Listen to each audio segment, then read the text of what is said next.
जोहार इन शोभा हांसदा आपे जोतो को संथाल डायरी कार्यक्रम रे अतांग दारामे पेया गति को तिहिना कार्यक्रम रे आबू दो दुमका जिला रे कस्तूरबा गांधी आवासीय विद्यालय तेबुन चला लगी आर ओंडे बुन नेला जे चेलिका ओंडेरन छात्रा को दो आईसीटी लैब माध्यम होते ते चेलिका उनको दो लाभ को हतावदा गति को अबुन बड़ाया नीता जुग रे बेगोर टेक्नोलॉजी तो ची हो बाबुन कमी दाड़िया कना आदो उना लगी कुछ सपड़ावे को आबुरेन बिटी गिद्र को जेमन उनको दो कंप्यूटरी शिक्षा नाम कते और उना सावते उका जिनिस उनको दो किताब खोन को नामे कान था उना दो इंटरनेट माध्यम होते तो उनको दो कंप्यूटर खोन को नामे कना गति को ओंडे आयमा लेकाना सामग्री मेना ओलो पढ़ा लगी गति को उना होते ते चेलिका ओंडेरन बिटी गिद्र को अडी आयमा लाभ को हतावदा उना बारेते अबू उनको सावते बुन गालमरावा आर बुन बढ़ाया।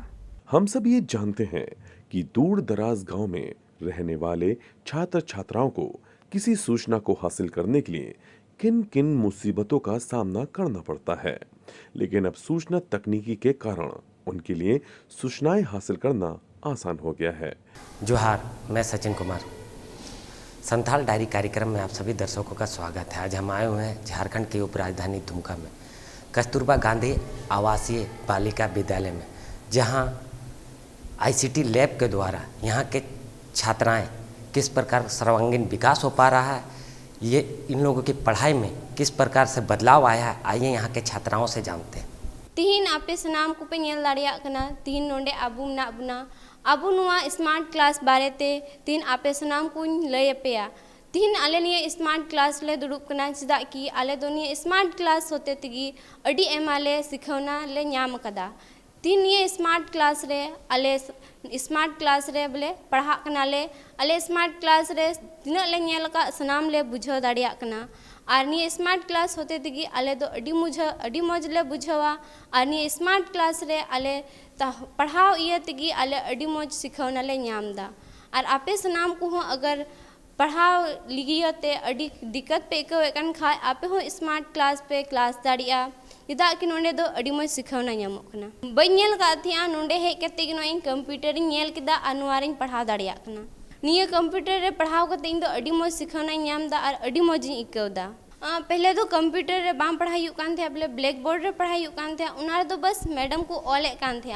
लेकिन निये ते दो आले ओका बाले बुझो उना होले बुझो दाड़िया कना सर्च कते ले नेला ओका को बाले बुझो उना होले बुझो एकदम सही गया। निये दो आबू बुन बड़ाय दाड़ियान गया इंटरनेट दो जोतो खन मारांगा कना ओका आबू बाबुन बड़ाना पूरा दुनिया रे निये इंटरनेट बुन नेल दाड़िया कना। ऐसे में ये शैक्षिक तकनीक का ही चमत्कार है कि आज कई यूनिवर्सिटी और गैर सरकारी संस्थाओं द्वारा ग्रामीण क्षेत्र के बच्चे तकनीकी शिक्षा से जोड़े जा रहे हैं और देखा जाए तो यकीनन सूचना संसाधनों पर सवार हमारा समाज नई शक्ल अख्तियार करता जा रहा है।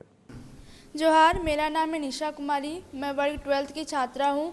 मैं KGBB CMSO दुमका की छात्रा हूँ। आज मैं आपको बताने वाली हूँ स्मार्ट क्लास के बारे में। पहले तो हमारी स्मार्ट क्लास नहीं थी, पहले हम लोग ब्लैक बोर्ड में ही पढ़ाई करते थे। तो जो मैडम समझाती थी उसके बाद जो ब्लैक बोर्ड को जो है वो मिटा दिया करती थी, जिससे हम लोग बहुत सारी लड़कियाँ उतार नहीं पाती थी। पर जो स्मार्ट क्लास आया उसके बाद से जो है हम लोगों ने मतलब काफ़ी बदलाव देखा कि अगर हम लोग उस चीज़ को अगर हम लोग नोट डाउन भी नहीं करते हैं कॉपी में तो हम लोग उसको स्क्रीनशॉट करके रख सकते हैं और बाद में बिना नेट के यूज़ करके भी हम उसको लिख सकते हैं। और पहले जो है हमें उतना ब्लैक बोर्ड में समझ में नहीं आता था, हम लोग सोचते थे कि क्या होगा क्या नहीं। पर जब से स्मार्ट क्लास आया है तब से हम लोगों ने और काफ़ी चेंजेस देखी है कि हम लोग और पढ़ने में इंटरेस्टेड हो गए हैं। हमारी जो ICT टीचर है पढ़ाई के साथ साथ हम लोगों को एनिमेशन बनाना या प्रेजेंटेशन बनाना भी सिखाई है। पहले तो मैं कंप्यूटर कभी देखी नहीं थी कि कंप्यूटर का कैसे यूज़ होता था, पर बचपन में मुझे बहुत शौक था कि मैं भी कंप्यूटर चलाऊँ। तो उसके बाद यहाँ पर आने के बाद जो है फिर कंप्यूटर की पढ़ाई स्टार्ट हुई, फिर मैं इंटरेस्टेड होने लगी और आज मैं कंप्यूटर के बारे में बहुत कुछ जानती हूँ और बहुत ही अच्छा लगता है और मैं प्रेजेंटेशन भी बना सकती हूँ। सर दरअसल बात होता है क्या कि हम लोग के स्कूल में जो है ना सारे बच्चे समान नहीं, किन्हीं को समझ में आता है, किन्हीं को नहीं आता है।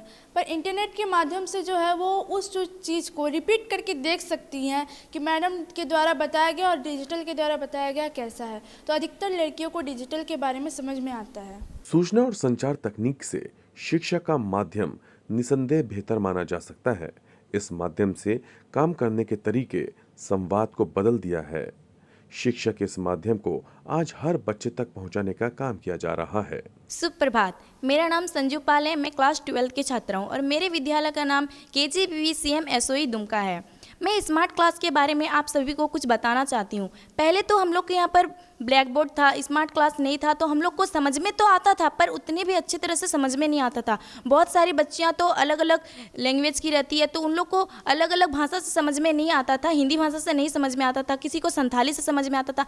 तो स्मार्ट क्लास के द्वारा सभी कोई अपने अपने भाषा से स्मार्ट क्लास के द्वारा समझ सकती है। पहले तो ब्लैक बोर्ड में हम लोग समझते थे तो टीचर जब तक पढ़ाती थी उतना ही देर तक, फिर यदि उस क्वेश्चन में यदि हम लोग को नहीं समझ में आता था तो हम लोग स्मार्ट क्लास में, आज स्मार्ट क्लास हो गया तो स्मार्ट क्लास में आके हम लोग पूरी अच्छी तरह से उस क्वेश्चन को समझ सकते हैं। पहले तो टीचर मतलब कोई भी चैप्टर होता था तो चैप्टर को तो पढ़ाने के बाद तो ख़त्म हो जाता था, मैडम तो 1-2 सप्ताह में ख़त्म कर देती थी।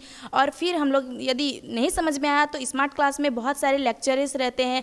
किसी भी चैप्टर में 17 लेक्चर, 18 लेक्चर, बहुत सारे लेक्चर रहते हैं, तो उस लेक्चर के द्वारा हम लोग पढ़ते हैं तो हम लोग को बहुत ही अच्छी तरह से समझ में आता है।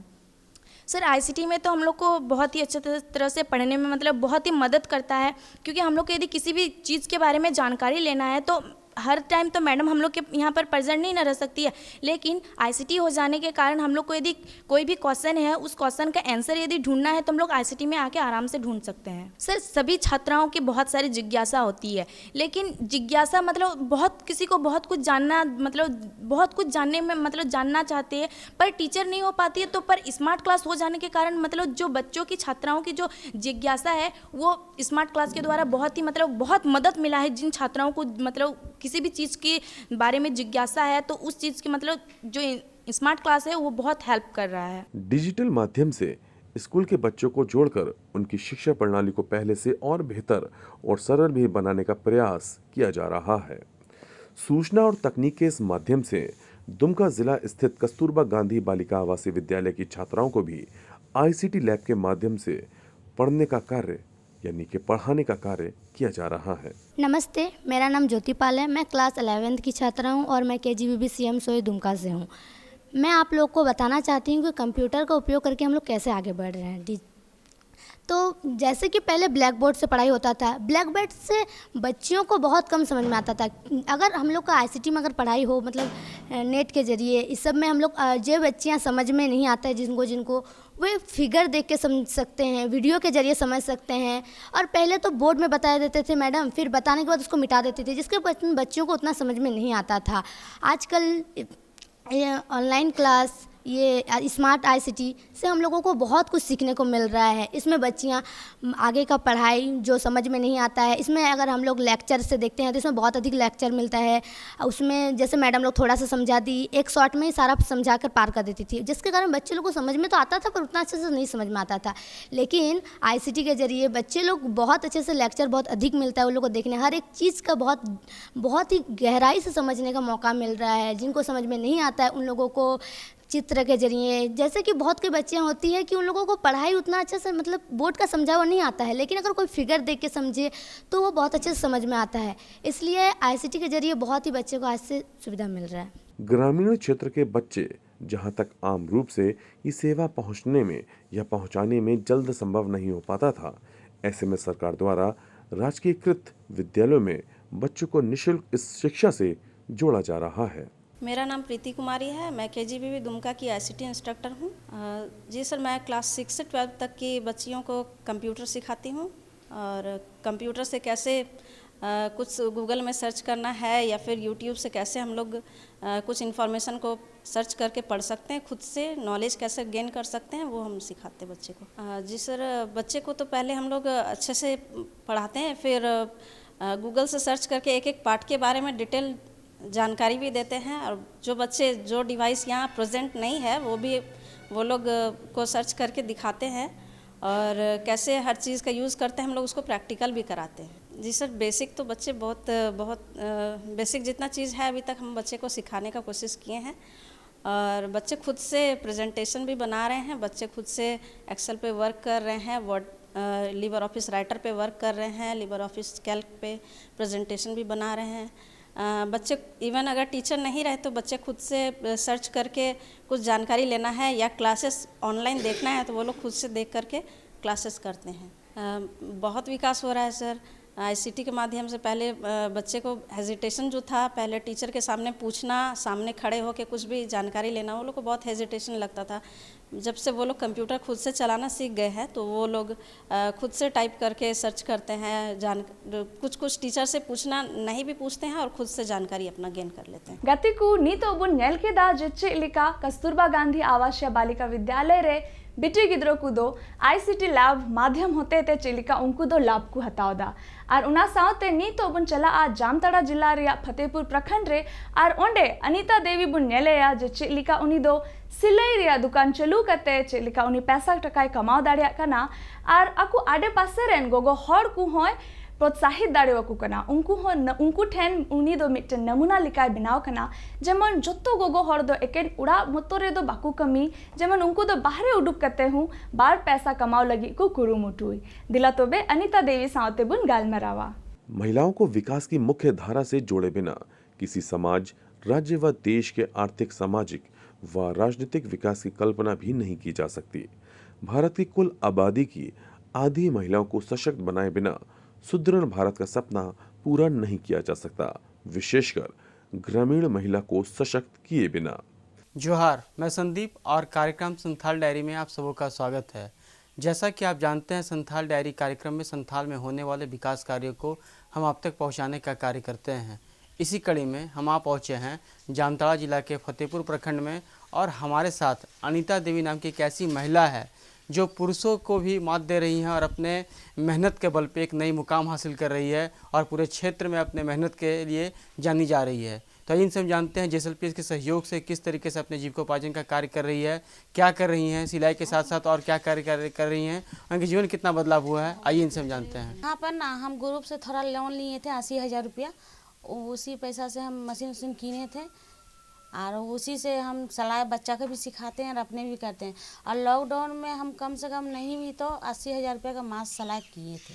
टाइम तो मेरा लॉकडाउन जब लग गया तो हम लोग का तो मुश्किल हो गया कि कस्टमर नहीं आ रहा था ना। उस टाइम में समूह विश्वास चलो ना, समूह विश्वास यहाँ का ये थे बीपीएम, तो ही एक दिन हमसे पूछे क्या आप मास्क बना पाइएगा। हम हाँ सर, हमको दिखा दीजिए, हम बना देंगे। तो वो एगो नमूना ला दिए थे मास्क का, तो फिर उसी से हम बनाने लगे। तो हम ब्लॉक का बनाए, मैंने ग्रुप का बनाए, मैंने हर जगह का, मैंने हर पंचायत से फिर मेरा आने लगा मास्क बनाने का। कितना आसपास मास्क बनाई आप? बनाए थे 70-80 हज़ार रुपये का मास्क बनाए थे। 80,000 रुपये बनाए? हाँ, मास्क बनाए थे। अच्छा दीदी, ये तो मास्क की बात आपने बताई। हाँ। अगर हम शुरुआती दौर की बात करते हैं और सिलाई की बात करते हैं तो सिलाई के लिए सीखना बहुत ज़रूरी है। बिना सीखे हुए कोई मशीन चला नहीं सकता है। हाँ। कपड़े की कटिंग नहीं कर सकता है, सिल नहीं सकता है। तो आप सीखे कहाँ से? हम सीखे थे यहीं प्राइवेट से ही सीखे थे, लेकिन फिर हम लुधियाना से ऊन भी लाए थे। हैं जब यहाँ हम सीखने लगे ना तो मेरा भाई हम दोनों जाकर ऊन भी ला के यहाँ से हम स्वेटर भी बनाते हैं। और फिर यहाँ रांची गए थे सरस मेला में, वहाँ भी हम अच्छा मैंने स्वेटर बेचे थे और बना के फिर बच्चा लोग को भी सिखाते हैं। और हम भी अपना मैंने विभिन्न के यहाँ से 1-2 करके यहाँ भी मैंने ठंडी के दिन में स्वेटर भी मेरा बहुत अच्छा बिकता है। आज शहरी क्षेत्र के साथ हर ग्रामीण क्षेत्र की लगभग हर महिला रोजगार से जुड़कर सशक्त हो रही है। देखा जाए तो महिला सशक्तिकरण का सीधा साधा अर्थ है वो सब भी हम भी मोबाइल से ही थोड़ा बहुत देखते हैं और फिर अपने से भी दिमाग लगता है ना, कुछ करने से थोड़ा सा दिमाग हो जाता है ना कि नहीं वाला ऐसे करेंगे तो वाला ऐसे करेंगे। अच्छा, हाँ, मतलब मोबाइल के माध्यम से आप देखकर सीखती हैं। हाँ। और फिर उसको बाजार में आप बेचने का काम करती हैं। तो इस शुरुआती दौर की बात करते हैं, जिस समय आपके पास जेएसएलपीएस भी नहीं था, जिस समय आप सिलाई भी नहीं जानती थी, उसमें नहीं, हम 2011 में ही हम स्वयं सहायता समूह से ही जुड़े थे। उससे पहले की हम बात करें, 2011 से पहले की बात कर रहे हैं, घर की स्थिति कैसा था उस समय? उस टाइम में मेरा पति चलाते थे ना, मेरा सास थे, ससुर थे। फिर थोड़ा मेरा सुविधा हुआ तो उतना में तो चलता नहीं था ना, थी, इसीलिए कि फिर हम ग्रुप में जुटे थे। तो कैसे मन में आया कि सास आपके हस्बैंड भी पैसा कमाते थे, कहीं ना कहीं सास भी सहयोग करती थी, उन्होंने विचार कैसा है कि नहीं हमको भी कुछ काम करना है? नहीं तो स्वयं सहायता समूह आया, यहाँ पर एगो लतीफ़ अंसारी थे, वही बोले कि आप स्वयं सहायता समूह में जुड़ेंगे। हम हाँ जुड़ेंगे, तो वही जुड़ गए थे। तो जुड़ने के बाद फिर क्या किया आप लोग? उस टाइम में हमको 2 लाख रुपया मिला था ग्रुप से। अच्छा, उसमें भी थोड़ा पूंजी किए थे। फिर आंगन क्या बोलता है, दाल भात योजना वाला भी मिला था। तो दीदी आपको 2 लाख रुपए एक साथ पूंजी मिल गया, तो उसके साथ आप शुरुआत किए, सिलाई की शुरुआत की। तो कितना स्थिति बदला? क्योंकि जब पति बताया कि काफी कम पैसा कमाते थे, घर का स्थिति कहीं ना कहीं ठीक नहीं था, तभी तो आप समूह से जुड़ी। तो जब 2 लाख रुपए मिला, सिलाई शुरू की, तो उसमें तो बदलाव कितना हुआ? एक हमने न थे, मेरा में 10-12 महिला थी, तो सबको को ना थोड़ा थोड़ा दे दे के किए, तो वो लोग नहीं काम किए। वो लोग को मैंने तो हम लोन लिए, तो उसमें सूद जो लगता था हम देते थे। अभी भी हम 80,000 रुपया लोन लिए हैं, तो हम अकेले लिए हैं, तो हम अकेले चुकता कर रहे हैं। तो नहीं, स्थिति कितना बदला हम ये ना चाह रहे हैं। बहुत बदला। हम इससे 2 बेटी का शादी किए, बेटा का शादी किए, घर नहीं था, घर बनाए। हम जब इसमें रोजगार करने लगे तब ना किए। अच्छा, सफलता, सुयोग्यता, आत्मनिर्भरता, आत्मविश्वास। हमारे देश में प्रायः महिलाएं सिलाई, कढ़ाई, पापड़ बनाने, अचार बनाने जैसे कई कार्य करती हैं, किंतु इन्हीं कार्य को आज ये रोजगार का रूप देकर अपने हुनर को अपने आय का स्रोत बना रही हैं। पहले घर भी नहीं था? नहीं, घर नहीं था तो पहले। कैसा लगता है कि जब मैंने कि अपना खुद का कमाई करके आप बेटी की शादी किए, घर बनाया और पूरे इलाके में हाँ, आपको कुछ लोग इसका जानते हैं, हाँ, अभी कैसा बहुत लगता आदमी है? अच्छा लगता है। क्या बताएंगे कि पहले तो ग्रुप में, अभी हम थोड़ा बहुत ग्रुप से थोड़ा सा हट गए हैं, लेकिन ग्रुप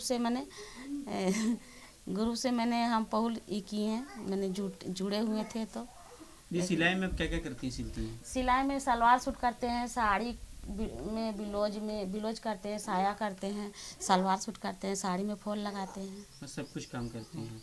आप बताएं कि सिखाने का भी आप काम करती हैं? हाँ, सिखाते हैं तो 5,000 रुपया लेते हैं एक बच्चे से? हाँ, एक बच्चे से। तो कितनी बच्चे के पास सीखने के लिए आती है? जैसे ही सीख गई तो हट गई, फिर दूसरे को आई। सुबह में 2 आती है, शाम में 1 आती है। तो ये जो सीखने के लिए बच्ची आती होगी, तो वो भी आपका आसान काम को काफी आसान हाँ, कर देती करती होगी? है। जैसे हम साड़ी में, अब हम इसको तो हम सब डेली तो नया कपड़ा लेके नहीं ना आएगी, तो हम इसको बैठ के सिखाते हैं। ना इसको और किसी तो मेंटेनेंस करना है? हाँ, तो यहाँ से हम ना, मेरा मशीन बनाने वाला का नंबर है, उसको फोन कर इसका देखभाल? हाँ, इसमें हाँ थोड़ा बहुत होता है तो हम कर लेते हैं। कर देती हैं? हाँ। दीदी, अगर JSLPS की बात करते हैं, बोलिए। अगर JSLPS नहीं होता या स्वयं सहायता समूह से आप जुड़ नहीं पाती, तो क्या जीवन में ये सब काम कर पाती? पता नहीं जी, वो तो नहीं बता सकते हैं अभी। नहीं बता पाइएगा। अच्छा दीदी, आप तो खुद अपने पैरों पर खड़ी हो गई हैं, काफ़ी पैसा भी कमा रही हैं, तो आपका पहचान कितना बदला है? आप लोग आपको किस रूप में देखते हैं? बहुत। अभी सबको तो यहाँ कहीं भी पूछ लीजिएगा, कोई भी, क्यों मैंने अपने से काम करके इतना संसार किस नाम से आपको लोग जानते हैं? आसपास सब कोई जानती है। मैंने इसका पापा का नाम से। इसके पापा का नाम? अभी तक आपके नाम से लोग नहीं जानते? नहीं, सबको जानते हैं, बहुत आदमी जानते हैं। बहुत लोग जानते हैं। और क्या करना, आगे क्या करना? आगे क्या करेंगे? आप कितना करेंगे? बाल बच्चा, अब नौकरी, अब पढ़ लिया है, काम कर रहा है, अब जितना दिन हम कर रहे हैं करेंगे। आपके कितने बच्चे हैं? मेरा 3 है, 2 बेटी है, 1 बेटा। तो बेटा की शादी कर दी है? हाँ, बहू है। तो बहू को क्या बतलाते हैं जीवन में आगे बढ़ने का? वो अभी पढ़ रही है, वो भी पढ़ रही है। हाँ। पति क्या बोलते हैं आपके? पति क्या बोलेंगे? कुछ नहीं, पति बोलता है काम करो अपना। और क्या। इसी तरह से आज आपको दिखाते हैं किस तरह से जामताड़ा जिला के फतेहपुर प्रखंड की रहने वाली अनीता देवी आज सिलाई दुकान चलाकर खुद को एक बेहतर रोजगार से जोड़ रही हैं। साथ ही इस माध्यम से बेहतर आय भी अर्जित कर रही हैं। मैं सर इनको बहुत दिन से जानती हूँ, जब से मैं JSLPS में नहीं जुड़ी थी उसके पहले से ही जानती हूँ, क्योंकि दीदी लोग के बच्चे जब यहाँ आते थे पूछते थे कि कहाँ जा रहे हैं आप, तो या दीदी लोग से पूछते थे कहाँ जा रही हैं, दीदी के बच्चों से पूछती थी कि कहाँ जा रही है, तो वो बोलते थे हम जा रहे हैं फतेहपुर, वहाँ सिलाई सिखा रहे हैं। तो बोले कहाँ सिखा रहे हैं भाई? बोलते हैं हम लोग का मैडम का नाम है अनीता देवी नाम है, फतेहपुर की है। तो हमने कहा कि वो अच्छा वो अनीता देवी जो सिलाई करती है, बुनाई भी करती है। बोले हाँ उन्हीं के पास जा रहे हैं। तो वो बच्चियों से हमको पता चला कि ये अनीता देवी जो है वो सिलाई सिखाती है, सिलाई करती है और सिलाई सिखाती भी है, ये पता चला। हाँ सर, इनके जीवन में बदलाव आया। पहले मान लीजिए मैंने अनीता दी से संपर्क किया कि दीदी आप सिलाई ठो कैसे करते हैं, या और बहुत अच्छे अच्छे डिज़ाइन के सिलाई ब्लाउज वगैरह बनाती है। तो मैंने कहा मेरा भी एक ब्लाउज तो सिलाई कर दीजिए। बोली हाँ सिलाई कर देंगे। तो हम जब फिर बोले कि अच्छा बैठिए, तो मैंने इनका घर वर देखे, बाहर अंदर घुस के तो देखे कि थोड़ा सा टूटा फूटा भी है, खपड़ेल का है। फिर मैंने कहा दीदी ये ठीक क्यों नहीं करा रहे हैं? बोलते करवाएंगे। फिर इनके पास जब बोले कि ये सब जो आ रहे हैं हमारे पास सीखने के लिए, तो हमको इनसे जो कुछ भी पैसा मिलेगा हम उनसे अपना घर तो रिपेयरिंग करवाएंगे। रिपेयरिंग करवाने के बाद कुछ दिन के बाद यूँ बोलिए कि सर होते होते दिन बीतते बीतते 2-3 साल के बाद इन्होंने घर तो ढलाई कर दिया। तो ये तो इनका तो प्रोग्रेस तो बढ़ गया। प्रोग्रेस हुआ कि हाँ घर तो पहले था टूटा फूटा, अब तो थोड़ा बिल्डिंग घर हो गया। उसके बाद कुछ दिन के बाद कलर करवा दिया तो इनका घर और सुंदर लगने लगा और बच्चे लोग आने लगे। उसके बाद क्या है ना, हम भी मीटिंग में जाते थे तो हम लोग भी बोलते थे कि फतेहपुर में अनीता दी जो है वो सिखाती है, आप लोग जा कर के सीखिए। इससे क्या हुआ ना, दीदी लोग भी बोली कि नहीं हमारी बच्ची भी सीखेगी। बच्चे जब पढ़ाई करने के बाद जिस टाइम मिलता है, जिससे ये बच्चे हैं बोर्ड एग्जाम दे करके थोड़ा सा टाइम मिल गया है, बोले कि चलो भाई सीख लेते हैं सिलाई। इससे क्या होगा ना कि अपना पैरों पर भी खड़ी होगी, कुछ सीख भी जाएगी। महिलाओं का आज आर्थिक रूप स्वतंत्र होना बेहद जरूरी है। आर्थिक आत्मनिर्भरता महिलाओं को आर्थिक रूप से आत्मनिर्भर बनाती हैं, जिससे परिवार में उनकी स्थिति में सुधार होता है तथा इस प्रकार उपलब्ध धन का इस्तेमाल वो अपने निजी इस्तेमाल अथवा बच्चों की शिक्षा व स्वास्थ्य इत्यादि में करती हैं। JSLPS के द्वारा जो भी उद्यम निधि से आप लोगों ने मिला है, देखा है, वो लोग पहले वो काम जो करती थी प्रशिक्षण देने का काम करती थी, लेकिन जब कोविड काल आया तो उस दौरान उन्हें घर से निकलना या प्रशिक्षण देने की पाबंदी लग गई। तो और उनकी आजीविका के ऊपर बहुत बड़ा सवाल उठ गया कि किस तरह से अपने परिवार को चलाएंगी। तो उन्होंने फिर अपने घर से ही उस आजीविका की शुरुआत की और वो घर पे ही एक दुकान खोलकर आज वो एक अच्छा खासा कपड़े का दुकान चलाती हैं और उससे अपना आय अर्जन करती हैं और अपने आप को आत्मनिर्भर बना रही हैं। तो साथ ही इन्होंने कोविड काल में मास्क का बहुत बड़े स्तर पे इन्होंने उत्पादन किया और उसका जो सप्लाई है JSLPS में भी खुद दिया गया, प्रखंड कार्यालय में वीडियो को भी दिया गया मास्क, जिनके मास्क के द्वारा उस समय जो मास्क की कमी थी उन्होंने आपूर्ति की और वो उनसे भी काफ़ी हद तक वो आगे बढ़ी और आगे इस तरह की जब भी उन्हें अपॉर्चुनिटीज़ मिलती हैं वो उसमें इन्वॉल्व होती हैं और अपने कार्यों को अच्छे से करती हैं। क्या नाम है आपका? पूनम कुमारी। क्या करती हैं? हम पढ़ाई करते हैं, अभी एग्ज़ाम ख़त्म हुआ इसलिए अभी सोचे सिलाई सीख लेते हैं। तो सिलाई के बारे में मन में कैसे है? बहुत सारा चीज़ें, कंप्यूटर सीख सकती थी और भी कुछ सीख सकती थी, तो सिलाई के बारे में मन में कैसे विचार है? मैडम बहुत अच्छा सिखाती है इसीलिए सीखने आते हैं और पैसे भी कमाना है। उसके बाद अगर सीख गए तो हम अपना दुकान भी खोल सकते हैं। ये तो कुछ कब से सीख रही हैं? कल से आ रहा है। अभी काफ़ी कम समय से सीख रही हैं। उनको जानते हैं, बहुत 2 सालों से जान रहे हैं। तो कितना परिवर्तन आप देख रही हैं पहले की अपेक्षा? और आज की बात करते हैं तो कितना परिवर्तन देख रही हैं? पहले तो हम इनके बारे में उतना नहीं जानते थे। उसके बाद इनका दुकान इनको बताया गया, यहाँ पे लोन मिला, यहाँ पे क्या बोलते हैं सर्वे हुआ। गति को तीन कार्यक्रम रे अबू दबुन नेल किदा चचे लिका कस्तूरबा गांधी आवासीय बालिका विद्यालय रे बिटी गिद्रो को दो ICT लैब माध्यम होते ते चेलिका उनको दो कंप्यूटरी शिक्षा को नाम दाड़िया कना और उना साउते फतेहपुर प्रखंड उका दो जामताड़ा जिला रे पड़ा कना ओंडे अनीता देवी बुन नेल की दिया जे लिका उनी दो महिला सशक्तिकरण से लहा दाड़े कावदा एंते उनी दो मिटन सिलाई दुकान चालू करते बार पैसा कमाव दाड़िया कना दिला तो बे उना साउते की तीन कार्यक्रम रे दो इनगी आपे जतो को ठेन बिदेन खोजो कना जोहार।